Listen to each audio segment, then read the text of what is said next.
Le podcast de la CPTS Paris 8. Donc je suis avec Daniel Bartoli, psychiatre, psychanalyste, et je vais lui poser une question toute simple. C'est quoi la psychanalyse ? Alors c'est une question toute simple parce qu'elle est horriblement compliquée. C'est comme toutes les questions simples. Et toute réponse est fausse. Donc on est déjà bien barré. Nous sommes d'accord. Arrête, on va penser que tu es psychiatre, psychanalyste. En effet. Mais c'est un malaise, finalement, cette affaire. On pourrait dire malaise dans le discours, pour paraphraser la phrase de Freud, malaise dans la civilisation. La psychanalyse, c'est ce qui traite du malaise. On va le dire comme ça. Alors, le malaise du sujet, par exemple, le sujet humain qui n'est jamais bien à l'aise dans sa vie, ou alors c'est un hypocrite, un menteur. D'accord, il y a une petite différence entre malaise et maladie. Oui, entre mal-être et maladie et malaise même, on peut aller dans la nuance extrême. Évidemment, moi ce qui m'a toujours gêné d'ailleurs en tant que psychiatre, c'est l'idée de maladie mentale. Pourquoi ça m'a gêné ? Parce qu'à l'époque, nous avions une formation de neuropsychiatre. Donc il était clair pour nous que c'était une maladie neuronique, qu'il fallait aller chercher dans l'agencement des organes et leur fonctionnement spécifique. Et leur communication. Par exemple, une synapse, il n'y a rien qui m'a le plus fasciné qu'une synapse. C'est extraordinaire. C'est là que ça passe, tout passe.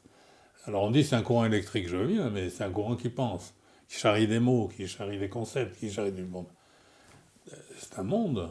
Donc, évidemment que la tendance de la même localisation de la maladie mentale dans le cerveau, par exemple, on n'y résiste pas, même encore aujourd'hui, et même des psychanalystes.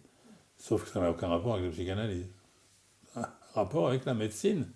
Et c'est un rapport très utile, parce que ça permet de trouver, par exemple, des substances qui vont être efficaces, parce que ce sont des substances déjà sécrétées par le cerveau lui-même, ou certaines cellules cérébrales, ou certains lieux du cerveau. Cette connaissance progressive qui est extrêmement compliquée, à acquérir ou à traiter, elle permet, par exemple, de trouver des substances adaptées. C'est quand même extraordinaire. C'est pas seulement pour le cerveau, hein, ça marche dans des tas d'autres affaires médicales. Bon. Donc, l'idée qui me paraît la plus dangereuse, c'est d'opposer la psychanalyse à la médecine. D'accord. Il ne faut pas les opposer. En principe, sauf à l'origine, par le découvreur de la psychanalyse, qui était un neuropsychiatre, et par Lacan, qui était un neuropsychiatre, lui aussi, de formation, eh bien, l'origine, elle est là, bien entendu, elle est donnée, c'est sûr. Mais il se trouve que la découverte de Freud, elle fait passer les choses complètement en dehors de tout l'appareil médical. La découverte de Freud, c'est l'inconscient, c'est ça ? La découverte de Freud, c'est l'invention de Freud, c'est la découverte de l'inconscient. Alors je vais le dire autrement. L'invention de Freud, c'est de trouver une méthode qui permette d'accéder aux processus inconscients, qui sont de tout temps. Il y avait quand même des gens absolument merveilleux dans des époques de l'humanité dont nous n'avons que très peu d'idées, en tout cas moi. Par exemple, Artémidore de Daldis, qui était un grand grec philosophe, etc., était un interpréteur des rêves, un oniromancien. La vie de cet homme, et il a été jusqu'à accompagner des grands conquérants sur leur lieu de bataille, en disant « tu as rêvé que tu allais conquérir Tyr, donc tu peux y aller ». Il était devant Tyr et il l'a fait. Si je rêve de ma voisine, il y a peu de surprise quand même. Tu as un projet quand même. Bon, il est valeureux ou vertueux ou pas, mais c'est un projet. Alors, moi je serais de ceux, mais ça vient de ma formation, on la traîne jusqu'au bout, on n'en guérit jamais. Je serais de ceux qui pensent que la psychanalyse, comme Freud d'ailleurs, hein, est une méthode thérapeutique. D'accord. Et ça devient une théorie très compliquée, d'accord, mais comme j'imagine que les cardiologues, ils ont une théorie très compliquée, sinon ça ne tient pas debout, l'affaire. Ils ne font pas n'importe quoi.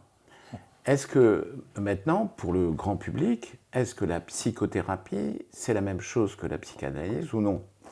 Alors, si c'est une thérapie d'inspiration psychanalytique, psychothérapie d'inspiration psychanalytique, on appelait ça les cures PIP. La cure psychanalytique. D'accord. La cure PIP. Oui, mais ça peut être une toute autre méthode. On a parlé tout à l'heure des comportementalistes ou d'autres façons de faire, ou la psychothérapie institutionnelle, ou psychothérapie qui partent d'un certain nombre d'idéaux. Alors, j'ai une autre question. Est-ce que c'est le patient qui finalement va choisir le thérapeute en disant ben, moi je vais aller voir un psychologue, moi je vais aller voir un psychiatre, moi je vais aller voir un psychiatre psychanalyste ou un psychanalyste tout court? C'est le patient qui décide finalement ou c'est plutôt le médecin traitant qui dit vous devriez aller voir? Alors, le médecin traitant et le patient, ils ont un point commun. Mais tellement banal que j'ose à peine le dire, c'est qu'ils ne veulent pas d'emmerde. Et ils ne veulent pas que ça dure. Ils ne veulent pas que ce soit compliqué. Et donc, le médecin traitant, logiquement, va l'envoyer voir la chose la plus courte. La plus simple. La plus simple. Et je ne dis pas qu'elle est mauvaise, je dis que ça n'a rien à voir avec la psychanalyse. Et évidemment, entreprendre une cure psychanalytique, c'est pas le patient qui va le décider, parce que le patient, il va y résister avant même d'y aller. Donc, si on attend que le patient choisisse, on est mal barré, et il ne choisit pas le patient. Et alors, justement, une question encore sur la cure psychanalytique. Il choisit d'être toujours malade, le patient. Il faut se mettre ça dans la tête. Et même pour les autres secteurs de la médecine, Oui. Il est clair que le patient, ce qu'il veut, c'est garder le bénéfice primaire et secondaire de ces troubles. Freud disait, à propos des fous, ils aiment leur délire comme eux-mêmes. On ne peut pas faire mieux comme définition. C'est le narcissisme, c'est la définition du narcissisme.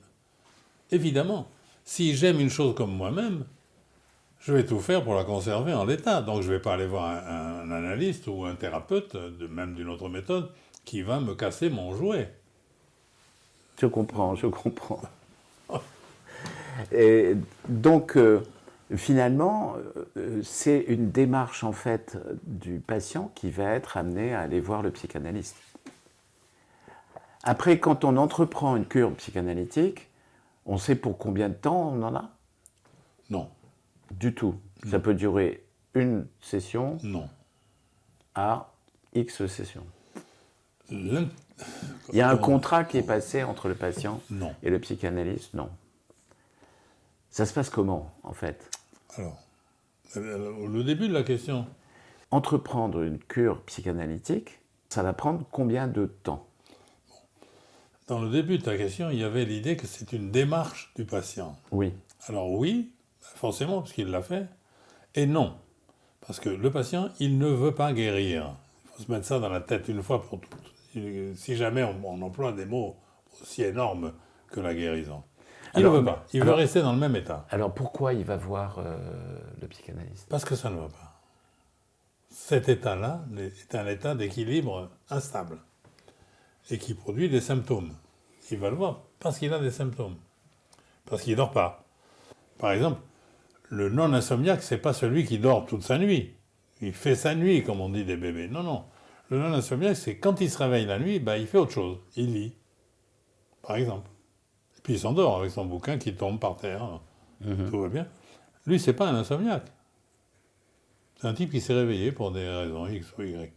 Mais ça ne le dérange pas, parce que tout ça s'arrange. Il se repose quand même et il lit. Donc le patient, il vient pour garder ses symptômes. D'accord. Il vient pour garder ses symptômes, mais qu'il soit en équilibre, qu'il ne les dérange pas trop, finalement. Voilà, qu'il ne le dérange pas, et qu'il soit surtout... Ou alors, est-ce qu'il vient par rapport à ce que tu disais tout à l'heure, parce qu'il aime son délire comme lui-même, et donc pour parler de lui, finalement? Il vient pour résoudre un problème dont il n'a pas la moindre idée, mais qui cependant le travaille. Voilà, le tracasse.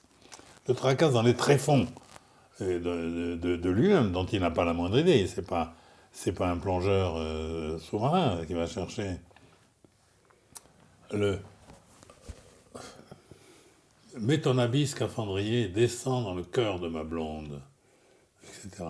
Après, c'est descends dans le cerveau de ma blonde. C'est une chanson magnifique, chantée par ce Martiniquais sublime, comment il s'appelait? Salvador. C'est extraordinaire. Et il demande ce qu'il voit, le scaphandrier. Et ben, dans le cerveau, le pauvre, il s'est perdu. Il n'a rien vu et il s'est perdu. Formidable. Ça veut dire que l'état idéal, c'est qu'on ne soit pas dérangé par ce qu'il y en a dans la tête. Voilà, c'est ça. C'est l'idée. Donc, on n'est pas dérangé par le ça ne va pas. Évidemment, celui qui va voir un psychanalyste est un peu prévenu. Il ne veut pas y aller d'abord, d'accord? Et puis il résistera jusqu'au bout à la méthode.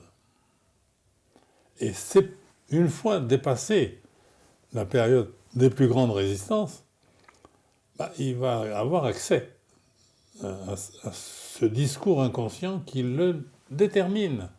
Qui le détermine? On dit un tel, il aurait pu faire une carrière magnifique, ou ceci, il a tout raté. Il n'a pas raté. J'ai l'impression qu'on retrouve un peu ce qu'on retrouve nous, moi comme cardiologue par exemple, chez quelqu'un qui a eu un infarctus assez jeune et qui va être dans le déni au départ, alors qu'il est gêné quand même quelque part et qu'il va accepter les médicaments qui vont traiter sa gêne très rapidement, mais pas la maladie de fond qui est l'athérosclérose finalement. Et d'accepter de prendre après, de soigner son cholestérol, c'est notre démarche intellectuelle en disant mais moi c'est pas le cholestérol, j'ai eu un infarctus, c'est mes artères. Et donc d'aller plus loin en fait dans cette démarche-là. Oui, j'ai l'impression qu'on retrouve la même chose. C'est la même chose. Et c'est en ça que la psychanalyse est une médecine. On retrouve ta question du début. Il ne faut pas faire nous les somaticiens, c'est bon. Non, c'est la même chose. Il y a quelque chose de commun et on trouve les mêmes comportements dans toutes les disciplines, c'est-à-dire ça frappe les gens très très vite, même jeunes quand on est en formation, c'est qu'ils résistent au traitement. C'est quand même formidable. Mais, par exemple, moi, chaque fois qu'on ajoute un truc à mon traitement, je veux pas.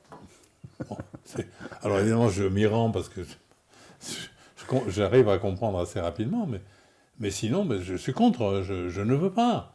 Et je ne veux pas être malade, c'est ça que ça veut dire. C'est tout. Bon. Donc, dans la demande, alors c'est très intéressant ta question, parce que la demande d'analyse, c'est le schéma même de la demande, en général. C'est-à-dire, tu demandes à quelqu'un ce que tu veux pas, et en même temps ce que tu veux. La définition de l'amour, c'est donner à l'autre ce qu'on n'a pas, et que d'ailleurs il refuse. Que d'ailleurs il ne veut pas. Voilà. Bon, évidemment, mais c'est exactement ça. Parce que, et on pourrait penser que c'est un truc de poète ou de philosophe ou de je ne sais plus quel dire. Bon, c'est fondamental. C'est Lacan qui disait ça. Et quand on le dit à quelqu'un, ça lui dit quelque chose généralement. Le dernier à qui j'en ai parlé, comme ça lui fait de l'effet quand même. Parce qu'il a retrouvé quand même, confusément, quelque chose. Qu'est-ce que l'amoureux demande à l'objet? De lui appartenir. Lequel objet ne veut pas appartenir à quiconque. Et lui-même n'en veut pas, d'ailleurs. D'une possession de ce genre. Bon, tout ça. Et c'est ça qui nous meut. Parce qu'ici, il n'y a pas ça, il n'y a pas d'humanité. Terminé. Donc, on vit, sur le moins qu'on puisse dire, alors allons-y, un malentendu. Eh bien, la psychanalyse, c'est le traitement du malentendu. Merci beaucoup, Daniel Bartoli, c'était parfait.